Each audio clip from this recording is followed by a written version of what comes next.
હા છોકરો બગડે છે એટલે ઝઘડો કરે, ગોડા જેવું કરે. બરાબર. રામાણી. બોલે રામ એક તકલીફ આટલી નાની નાની તકલીફ હોય આટલું તો મોટા ઉંમરે પતી જાય એમ ભાઈ. આમાં બોલે રામ કેટલા વર્ષથી થાય? 10-15 વર્ષથી આવું ગોડા જેવું કરે. બરાબર. એના મગજ પર અસર હે કઈ માતાનો નડાવ નથી.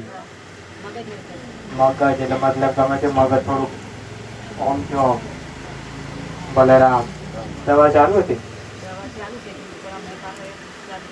હાલમાં દવા ચાલુ પણ હા બલરામ કુદરતી એટલે આમાં ભલે પછી બીજું ઘરની બાજુમાં મંદિર ખુલ્લું ખુલ્લું છે ને હા બલરામ આશીર્વાદ હો મોનતાની લેડી બોલે દવા માતા બેઠી હો મામા બલરામ